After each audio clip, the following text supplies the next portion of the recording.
अस्सलाम वालेकुम dear students. आज का हमारा जो मैथ का टॉपिक है वो डिटर्मिनेंट ऑफ मैट्रिक्सेस है। आज हम ये सीखेंगे कि मैट्रिक्सेस का डिटर्मिनेंट फाइंड करने का क्या तरीकाकार है। तो मैट्रिक्सेस का डिटर्मिनेंट फाइंड करने के लिए जो पहली कंडीशन है वो आपको सभी को याद रखनी होगी कि हम सिर्फ उन मैट्रिक्सेस का डिटर्मिनेंट फाइंड कर सकते हैं जो स्क्वायर मैट्रिक्स है, यानी ऐसे मैट्रिक्सेस जिनका ऑर्डर 1 by 1 हो। 1 by 1 इस तरह से ऑर्डर है क्योंकि इसमें नंबर ऑफ रोज कितनी है 1, नंबर ऑफ कॉलम्स कितने हैं 1, रो भी एक ही है और कॉलम भी एक ही है। इस वजह से इसका ऑर्डर जो है वो 1 by 1 है। ये एक स्क्वायर मैट्रिक्स है, इसका हम डिटर्मिनेंट फाइंड कर सकते हैं। इसी तरह हमारे पास जो दूसरा मैट्रिक्स है A, B, C and D, ये मैट्रिक्स इसमें रोज की तादाद कितनी है नंबर 1 रो, नंबर 2 रो, 2 रोज हैं। और इसमें कॉलम्स की तादाद कितनी है number 1 column, number 2 column. Column जो है वो वर्टिकल लाइंस होती है जबकि रोज जो है वो हॉरिजॉन्टल लाइन होती है। तो इसका अगर ऑर्डर हम लिखेंगे तो इसका ऑर्डर आएगा 2 by 2। ये भी एक स्क्वायर मैट्रिक्स है, इसका हम जो है वो डिटर्मिनेंट फाइंड कर सकते हैं। इसी तरह ऐसा मैट्रिक्स जिसका ऑर्डर 3 by 3 हो, जिसका ऑर्डर 4 by 4 हो and so on, 5 by 5, 6 by 6, 7 by 6, 7, उन्हीं मैट्रिक्सेस का जस्ट डिटर्मिनेंट फाइंड कर सकते हैं। तो डिटर्मिनेंट फाइंड करने के लिए जो फर्स्ट कंडीशन आपको जहन में रखनी है वो ये है कि मैट्रिक्स ऐसा होना चाहिए जो स्क्वायर हो, जिसका ऑर्डर 1 by 1 हो या 2 by 2 हो या 3 by 3 या 4 by 4। अब हम देखते हैं डिटर्मिनेंट फाइंड करने का तरीका क्या, किसी भी मैट्रिक्स का डिटर्मिनेंट किस तरह से फाइंड किया जाता है। तो पहले हम ऐसा मैट्रिक्स लेते हैं, फॉर एग्जांपल हमारे पास ये एक मैट्रिक्स है, इसमें जो एलिमेंट लिखा है वो 2 लिखा हुआ है। तो ये एक ऐसा मैट्रिक्स है जिसका जो ऑर्डर है वो 1 by 1 है। इट्स मीन इसका डिटर्मिनेंट हम फाइंड कर सकते हैं। तो डिटर्मिनेंट फाइंड करने के लिए हम ये डिटर्मिनेंट को रिप्रेजेंटेशन, ये वर्टिकल बार्स दोनों साइड्स पे हम जब लगा दें तो it's mean A determinant is equal to जो हमारे पास गिवन मैट्रिक्स है उसको भी हम उसी तरह लिख लेंगे। अगर इस साइड पे वर्टिकल लाइंस लगाएंगे तो इस साइड पे भी जो ये हमारे पास ब्रैकेट्स हैं इनको रिमूव करके हम वर्टिकल लाइंस लगा लेंगे। अब इसका हमारे पास जो सिंगल एलिमेंट अगर हो तो उसका डिटर्मिनेंट फाइंड करने का तरीका ये होता है, जस्ट वो वाला एलिमेंट जो है वो इसका डिटर्मिनेंट होगा। इसका डिटर्मिनेंट क्या है 2। इसी तरह हमारे पास एक और एग्जांपल है, हमारे पास बी मैट्रिक्स है, इसका जो हमारे पास एलिमेंट लिखा है वो ए लिखा हुआ है। अब इसका हमने अगर डिटर्मिनेंट फाइंड करना है, पहले तो हम वो कंडीशन अपने माइंड में लेके आएंगे, क्या ये मैट्रिक्स जो है वो स्क्वायर है, इसका ऑर्डर 1 by 1 है, that is square matrix. Okay, अब इसका डिटर्मिनेंट हम फाइंड कर सकते हैं। तो डिटर्मिनेंट फाइंड करने के लिए जो मैट्रिक्स का नाम है उसकी दोनों साइड्स पे बार्स लगा देंगे। बार्स किस चीज को रिप्रेजेंट करता है, डिटर्मिनेंट को रिप्रेजेंट करता है। और जो हमारे पास मैट्रिक्स लिखा है उसकी साइड्स पे 2 बार लगा देंगे। अब चूंकि ये सिंगल एलिमेंट है मैट्रिक्स है, इसका हमारे पास जो डिटर्मिनेंट आएगा बी डिटर्मिनेंट इज ए। अब इसके साथ जो आंसर लिखेंगे उसके साथ हम जो बार्स है वो नहीं लगाएंगे, that is determinant of B matrix is A. I think so आपको इसकी क्लियर हो गया होगा कि अगर हमारे पास सिंगल एलिमेंट मैट्रिक्सेस हों तो उनका डिटर्मिनेंट फाइंड करने का क्या तरीका है। अब हम कुछ अलग मजीद एग्जांपल्स देखते हैं। इन एग्जांपल्स में फॉर एग्जांपल हमारे पास है ए मैट्रिक्स, इसके एलिमेंट लिखे हैं 2 -3 5 2 + 3 5 एंड 4। ये हमारे पास एक मैट्रिक्स है, इसका हम डिटर्मिनेंट फाइंड करना चाहते हैं। तो डिटर्मिनेंट फाइंड करने के लिए आपको बताया जिस तरह डिटर्मिनेंट को रिप्रेजेंट करते हैं, रिप्रेजेंट करने का तरीका ये है कि दोनों साइड पे वर्टिकल बार्स लगा देंगे। तो यहाँ पे ए के गिर्द हमने बार्स लगा दिए और इसी तरह जो हमारे पास गिवन मैट्रिक्स है उसके गिर्द भी बार्स लगा देंगे 2 3 5 4।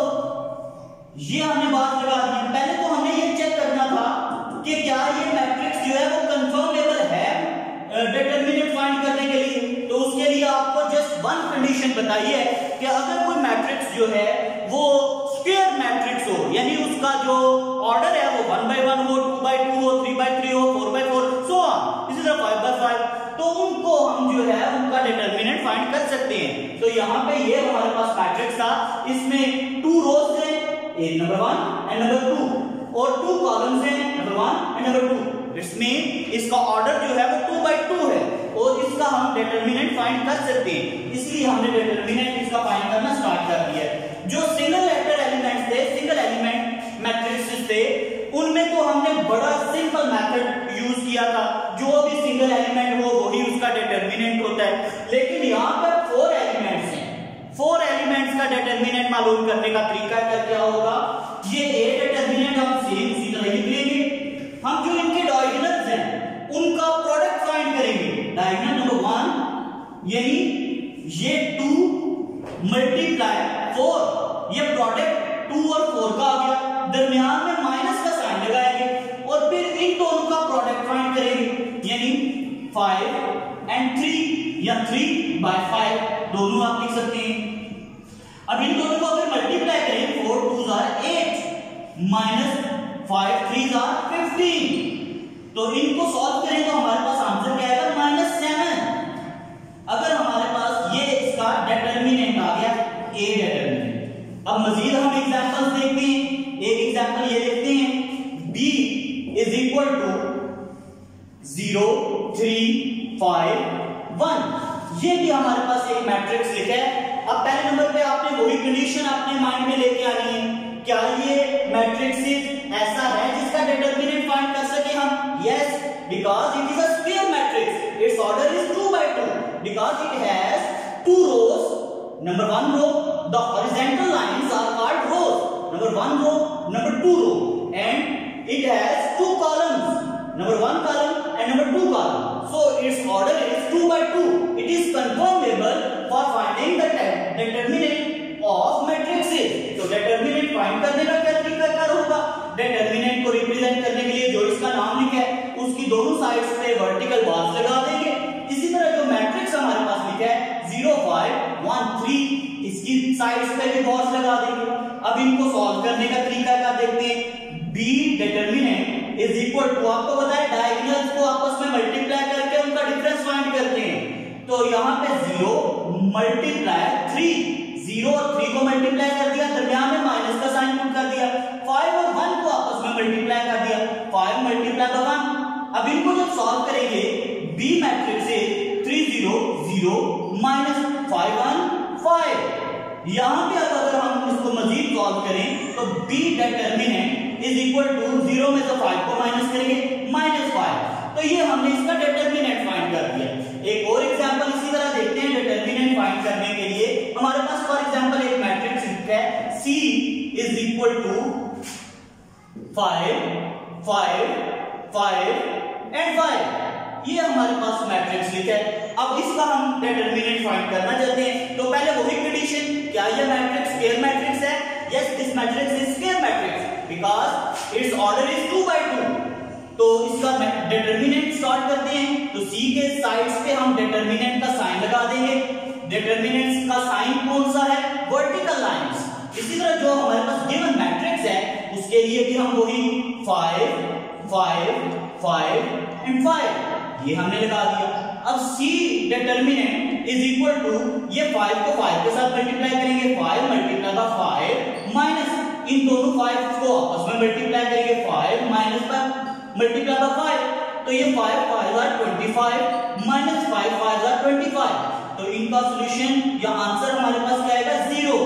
यहाँ पे c डिटर्मिनेंट हमने जो फाइंड किया इसका आंसर क्या है? 0। अब हम तीनों डिटर्मिनेंट्स जो हमने फाइंड किए हैं इनकी एक अहम बात सीखते हैं। अगर हमारे पास किसी भी मैट्रिक्स का डिटर्मिनेंट फाइंड करने के बाद जो आंसर आता है वो इक्वल टू 0 आ जाए, जैसे ये हमने किया थर्ड वन, तो उस मैट्रिक्स को कहेंगे this matrix is singular matrix. तो ये C क्या है हमारे पास? ये सिंगुलर मैट्रिक्स है। इसी तरह अगर किसी मैट्रिक्स का आंसर डिटर्मिनेंट फाइंड करने के बाद इक्वल टू 0 ना आए, कोई और डिजिट आए, 5 3 4 -2 कुछ भी आ सकता है 0 के अलावा, तो वो क्या कहलाएगा? Non singular. ये नॉन सिंगुलर है क्योंकि इसके डिटर्मिनेंट का आंसर क्या आया हमारे पास? -5। इसी तरह एग्जांपल की बात करें तो इसके डिटरमिनेंट का आंसर हमारे पास आया -7। तो ये क्या होगा, non singular, because its determinant is not equal to 0। अगर डिटरमिनेंट इक्वल टू 0 ना हो तो उसको हम क्या कहते हैं, ये नॉन सिंगुलर मैट्रिक्स है। तो इस वीडियो में हमने दो चीजें सीखी हैं। एक तो हमने ये सीखा है कि डिटरमिनेंट किसी मैट्रिक्स का कैसे फाइंड किया जाता है, और दूसरे नंबर पे हमने ये सीखा है कि अगर हम ये जानना चाहें कि ये मैट्रिक्स सिंगुलर है या नॉन सिंगुलर है तो तब भी हम यही प्रोसेस करेंगे, उसका डिटरमिनेंट फाइंड करेंगे। अगर डिटरमिनेंट का आंसर जो है वो इक्वल टू 0 आए तो हम कहेंगे कि ये सिंगुलर मैट्रिक्स है। अगर डिटरमिनेंट का आंसर 0 के अलावा कोई और डिजिट आए तो हम कहेंगे ये नॉन सिंगुलर है। तो आपको आई थिंक सो दोनों तरीकों का पता चल गया होगा, डिटरमिनेंट का भी और सिंगुलर और नॉन सिंगुलर के दरमियान डिफरेंस का भी। Thank you so much, Allah Hafiz.